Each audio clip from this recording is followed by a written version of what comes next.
Hello, welcome to Dad's Next Project. Welcome back, everybody, to Dad's Next Project, the podcast. With me today is my guest, Alex.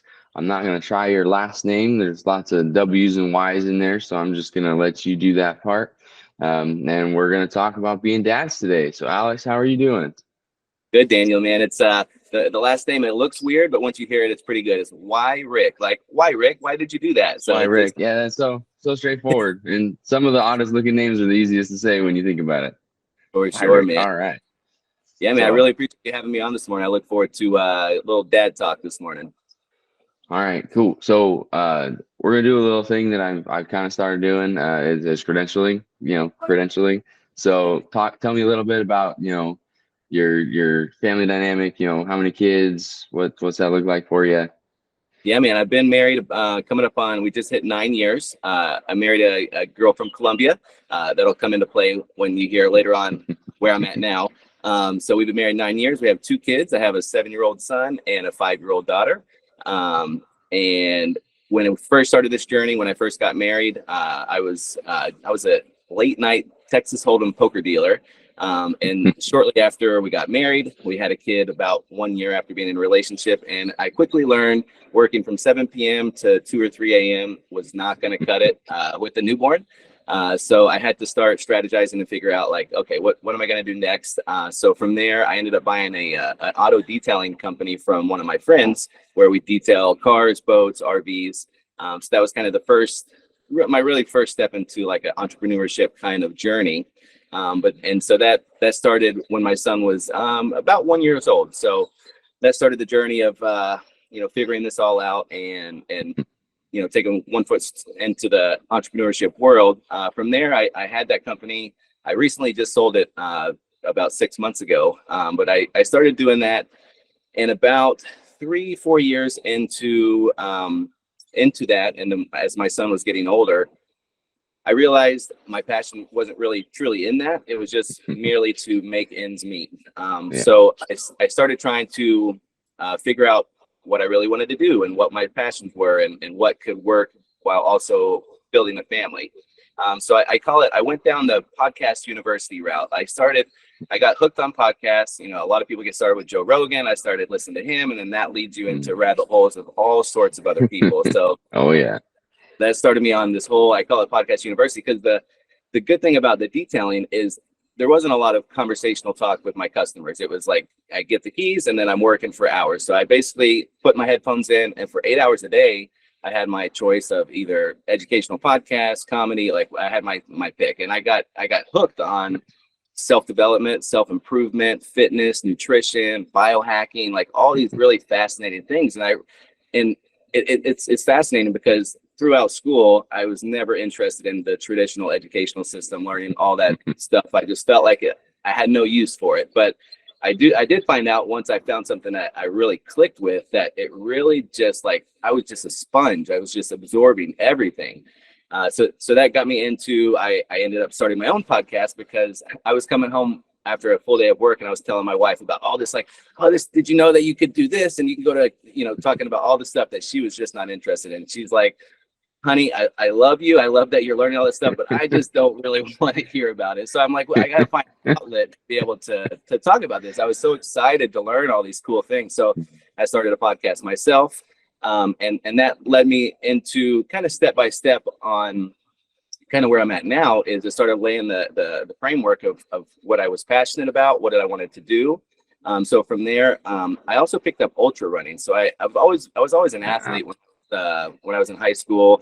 I've always been into the gym and stuff like that. And I'm not sure if you heard of David Goggins, or most of the dads have, but David Goggins. Yeah, so I heard his podcast on Joe Rogan, and it got me, he said 2 words that kind of stuck with me, and it got me going in this whole ultra world. And the 2 words were, what if? Like, what if you were able to do something that you never thought you could do? So that kind of started pushing me forward. I got into ultra running a lot, and that led me to the realization that I could turn my podcast, which was based around, it's called Elevated Lifestyle Lab, living an elevated life. How can I put that into a brand? How can I turn that into basically like a passion project that can sustain me for, moving forward? So that I ended up creating a brand, a vitamin supplement company, along with the podcast. And that took, it's been going on for about 2.5, 3 years. And I was looking for a way out. I was trapped in what everybody knows is the rat race, right? Although I had my own business, although I had free time when I needed it, the other side is if my hands weren't working, I wasn't making money. So there's like a give and a take, right? Like I was my own boss, which was great, but at the same time, I still had to work. So I was trying to figure out a way out. Just like a lot of people I hear about today, I was just drowning. Between having nice cars, having a nice house, the kids in the private school, I was just barely trying to stay afloat. And I'm like, this is not sustainable. And it started really becoming apparent to me when I was working, 6 days a week, 10, 12 hours a day. Now my son's maybe 5. I'm having full conversations with him, and I can see how like sad and hurt he is that he's the only day he gets to spend with me is on Sundays. And I could see, and I could just see the excitement in his eyes anytime he could spend with Dad. And it was eating me up. I'm like, I can't, I try to talk to a lot of mentors or people that are older than me that have been through this. And there's a small window where your kids are going to really like appreciate that time with you. There's a small window when you can really teach them how to be a young man, a young woman, like how to and just share your experience with them. I knew I had to make a change. So I started working towards like, how can I get out of this rat race? So I was looking at all different options. I was living in Jupiter, Florida, which is a very high expensive or very expensive place to live. Cost of living was expensive. Everything around there is great. A beautiful place, like really, really beautiful. But I was drowning. So I'm like, should I move? I'm from Tennessee originally. Should I move back to Tennessee, a low-key town? How do I cut the overhead, right? That's the goal. How do I cut the overhead and be able to spend time with the family and grow my business? So I mentioned my wife was from Colombia. We had traveled here over the last 9 years, 2 or 3 times per year. And we were here last Christmas, about 14 months ago. And I'm like, you know what, I'm just curious. Like, let me look at like the options here. Like, what would it look like for rent? What would it look like for a car, groceries, like all the stuff. So I started doing the numbers. I'm like, holy shit, like I can cut my overhead in half. Like, and that's with an extra help. That's with being able to do my full-time online fitness coaching stuff. So it took about a year in the making.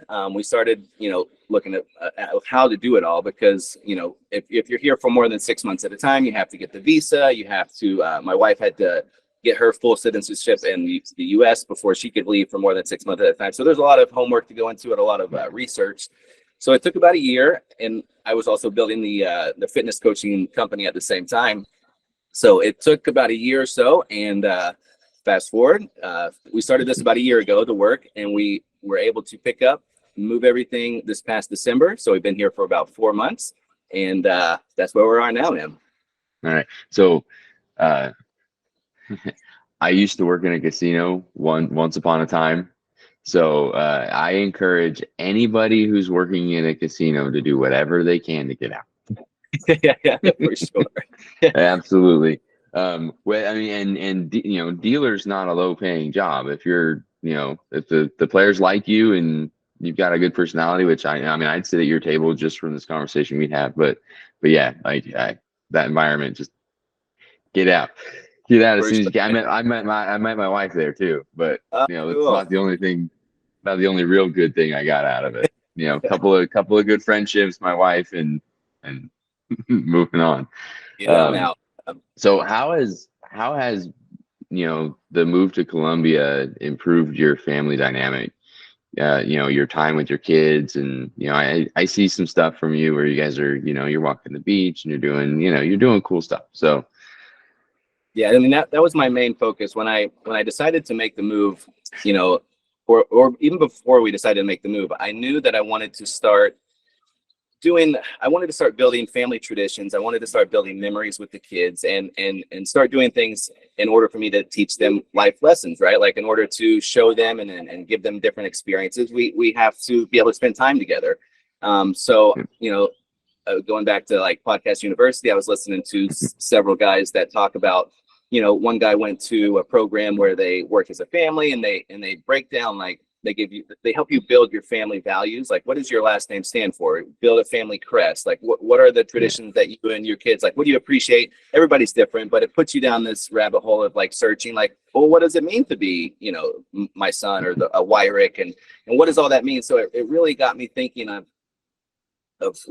how and what we can start doing for family traditions. So that was like my top priority when I moved here. I told my wife, I told my kids, my son, he's about to be 8, my daughter's 5. So my son really understands it. And I told him, like, the number one reason that we're moving here is to spend more time with you, to be able to start building family traditions and start doing things as a family, because, although I didn't have a terrible childhood, it just wasn't as common as it is now. Like that, there's so much information out now that you can rely on to learn and to do all these things.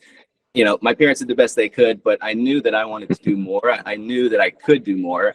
So yeah, when we came here, I was looking at different options. I came here with the idea of like, oh, maybe we could do like family cooking night. We could get the ingredients and cook as a family, or we can do beach walks. But once we got here, I found we got a place right on the beach.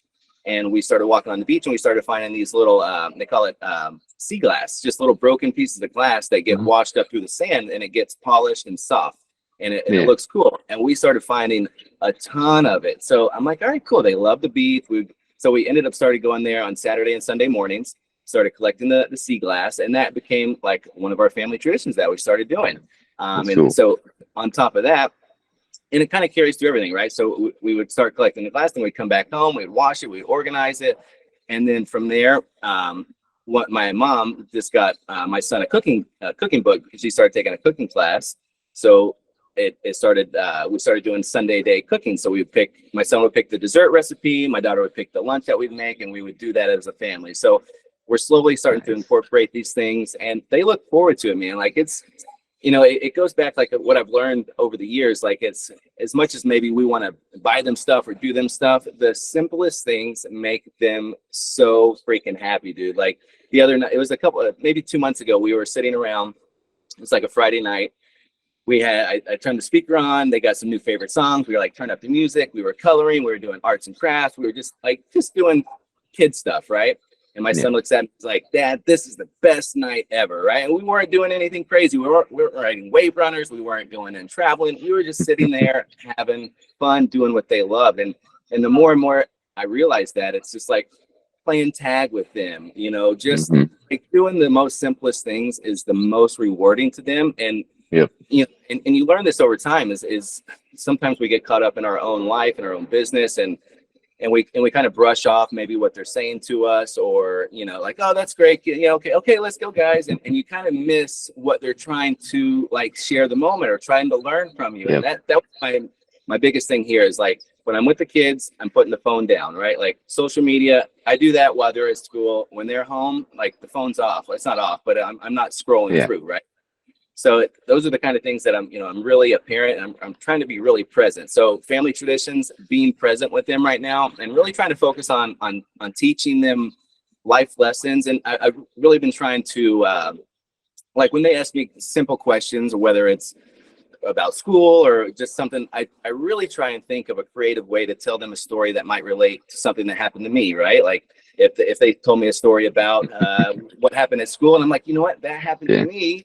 And like, this is what happened. And they're so fascinated, and they really just want to hear what Dad has to say. So I'm really, and the only way I've really noticed that is just being present, because I'm not a perfect dad. There's times where I'm just like go, go, go, go. I don't have time. I can't talk to you, son, but I'm really trying to slow down, and I'm loving it, man. Yeah. And I feel like, especially those of us who are busy in career, right? Like we focus so much on that. If I do all of this in this time frame, then I can take these 2 days or this week or whatever and give experiences to my kids. But that's not necessarily what they're looking for, right? We're thinking the big ticket item. They just want, like I come home and one of the first things my daughter's been asking me to do is play Barbie Dreamhouse. She's like, come play with my Barbie Dreamhouse. And I'm like, like it's dinner time, right? So I not at this moment, but as soon as dinner's over, we're situated where, my wife doesn't need help with the baby or whatever, then we go play Barbie Dreamhouse. And I don't even hardly, she doesn't let me interact. She runs the show. I basically sit there with the Kristoff doll. I'm like, da, da, da, da, da. And she just loves it. She just loves it. And it's just a little thing. I'm present. I am there with her. I'm listening to what she's telling me. You know, it's not work. I don't have my phone with me. And it, you know, we always focus on these big things, but it's that little thing that can make such a big difference. And kids' concepts of time, right? Like, you know, I could be 15 minutes in there or 2 hours. She doesn't know the difference. It's all just playtime, right? Sure. So, and then I used to work 24-hour shifts. And so, you know, I'd work like 10 days a month. I thought I was giving my daughter all the time in the world. Um, and I didn't notice until I went to 5 days a week, like, you know, a more regular schedule. And I was home every night. And then like I worked an event. And I didn't come home till like 2 or 3 o'clock in the morning. She was devastated that I didn't come home. She's like, "Why aren't you home? You come home every night now."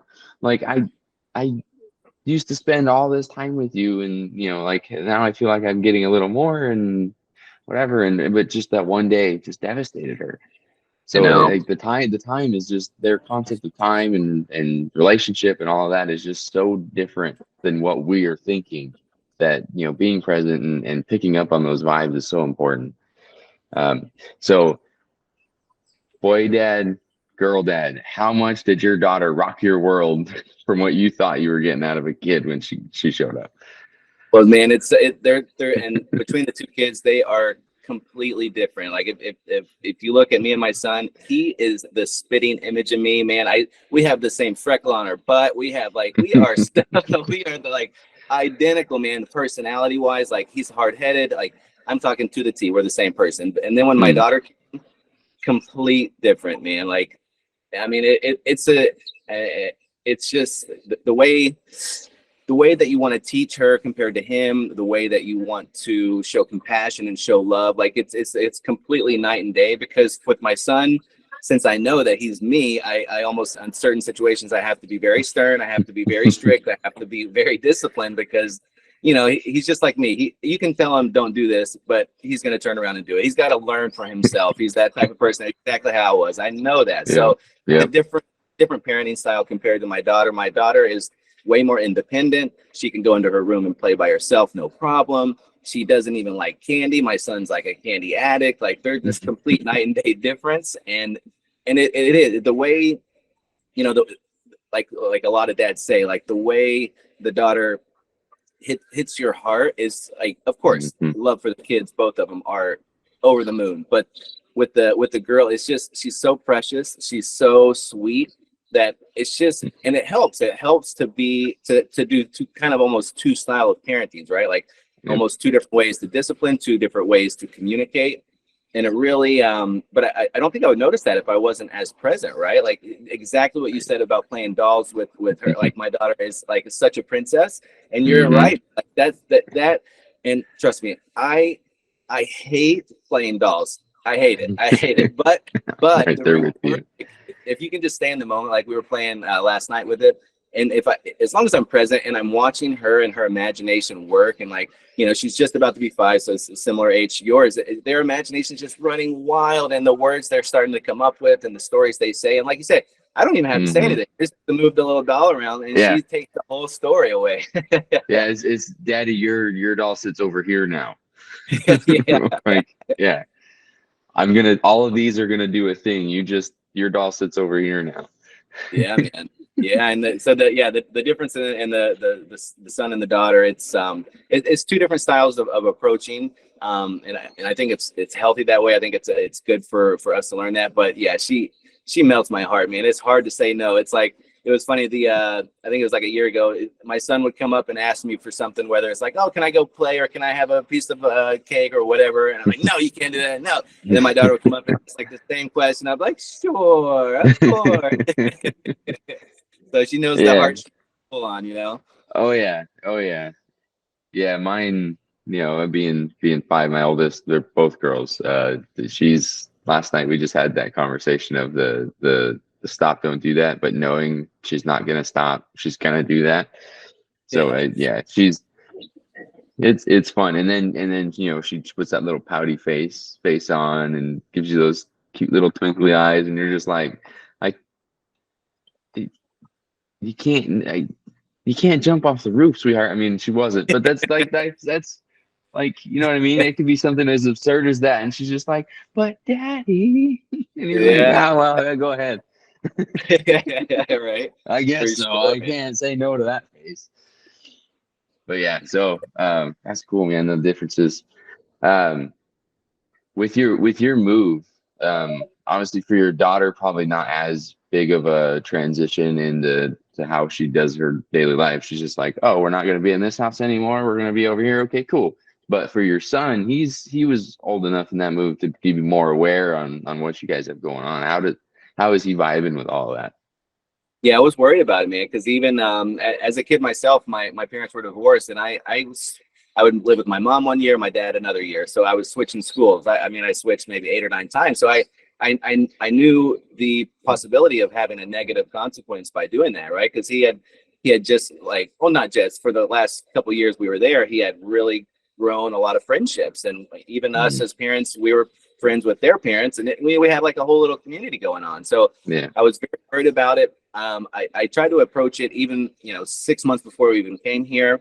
I was really trying to communicate to him the reasons why we're doing it. That's why I was talking to him about spending more time. Like I told him, you're not just going to see me on Sundays anymore. Like the reason we're doing this is we're sacrificing this to be able to start spending time together. We're going to start trying to do these traditions. We're going to, the whole purpose is for you guys, right? That's the whole purpose. And it hasn't been easy. I think he likes the move itself, as far as, now we're living on the beach, and we have it's like pros and cons. Like there's definitely better things here, and there's definitely better things there. I do think he's missed the friendships.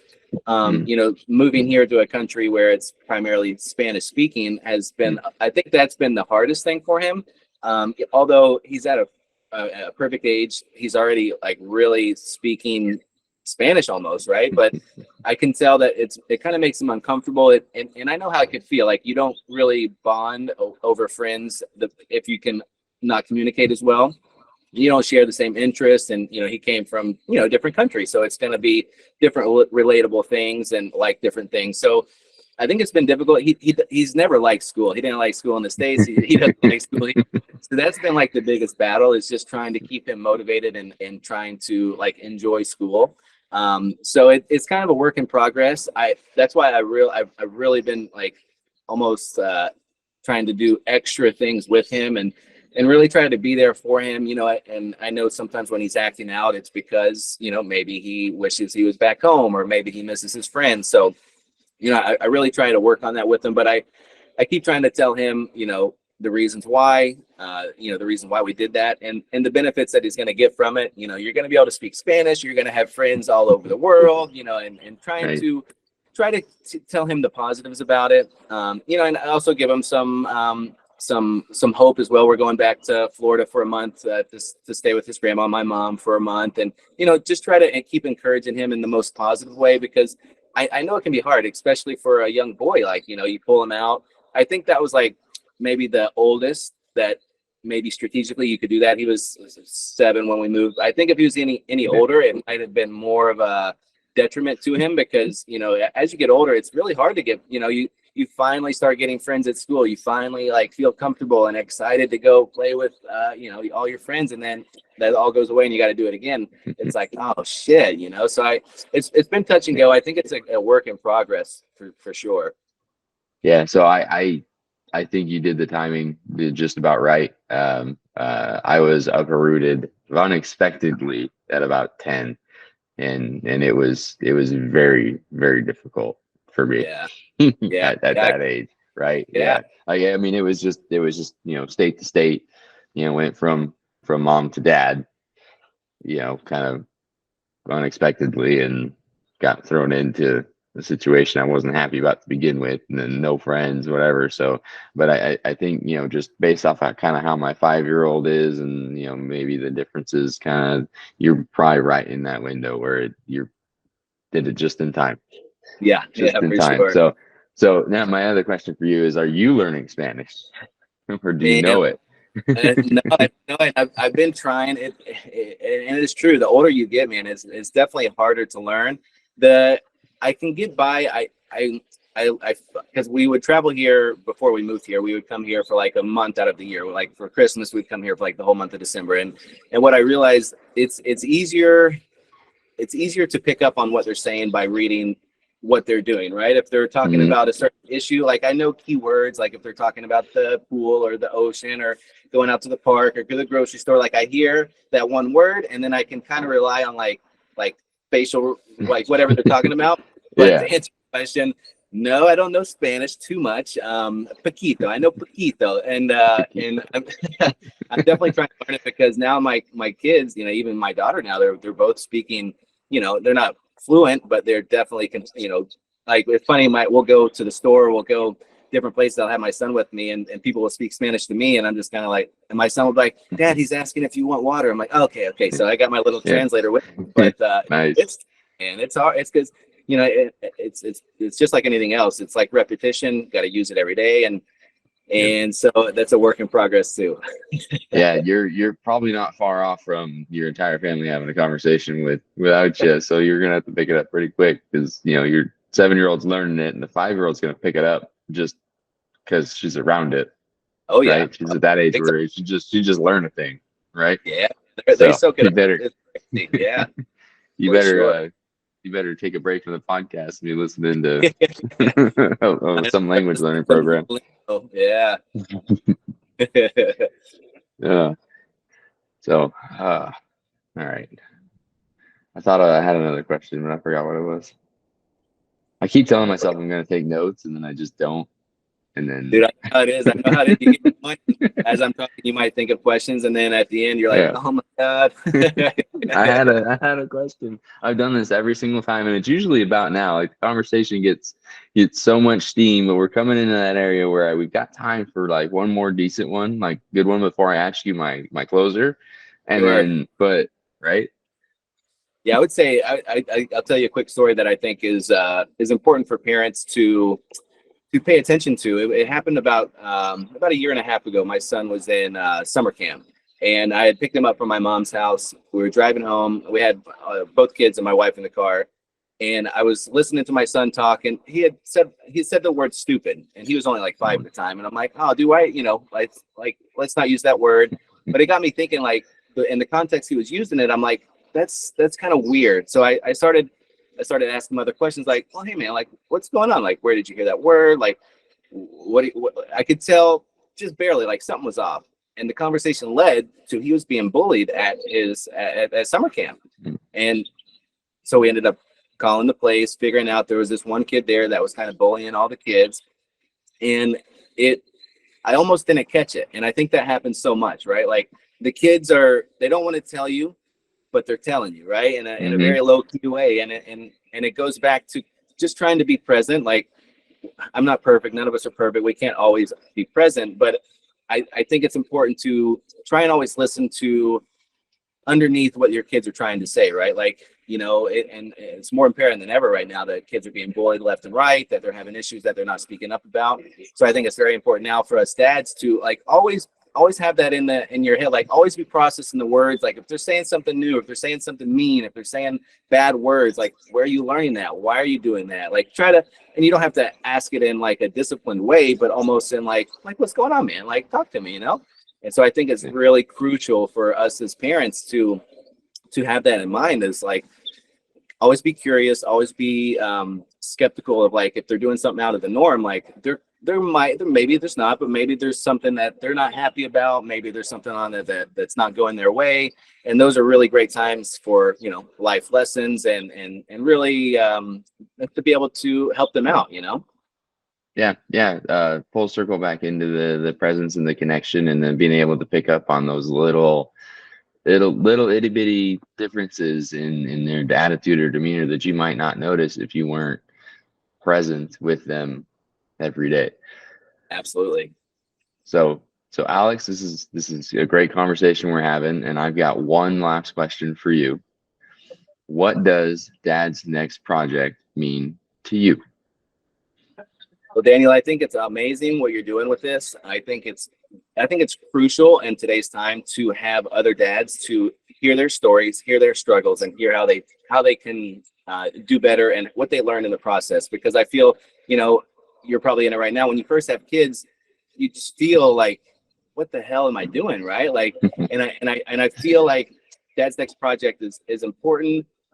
What's helped me is to start thinking of your own childhood and what you would have changed or what you wish you would have learned, and start implementing the ways that if you were to have a perfect childhood, if I would have known that when I was 10, this would have not happened, and start implementing that. I learned this so fast when my son was born. He was like 6, 8 months, still a baby. And I was so stressed out. I was like freaking out. And I realized, like, oh shit, I'm like my mom right now. I don't want to be like that. So it started making me think of, like, and it really makes it show when you have kids of how you parent, and you start realizing, like, oh my God, I'm my dad, I'm my mom, I'm doing exactly what I said I would never do to my kids. So I think Dad's Next Project is an amazing thing you're doing. I think it's important for dads to do a lot of inner work, because that's going to reveal of what kind of parent you can be, what you can teach your kids, and also, like, with the teaching them to be young men or young women. I think this is a great platform. I really like what you're doing with this, because there's so many dads that are lost. There's so many dads that don't have mentors. There's so many dads that don't know where to go next or what to do. And I think it's very important to hear other dads, other like-minded dads that are going through the same shit, man, because we are not perfect. And although some dads make it seem like, no, I got this. Dude, it's the hardest freaking job I've ever had. Right. It's the most stressful, but on the other side, it is absolutely the most rewarding thing that you can do. So Dad's Next Project just means it's a great future for our kids, man. And I hope you blow this thing up. Awesome. Thank you, Alex. And thank you for jumping on the opportunity to hang out with me today. Yeah, man. I really do appreciate it. No problem, man. I look forward to talking to you more. Hello, welcome to Dad's Next Project.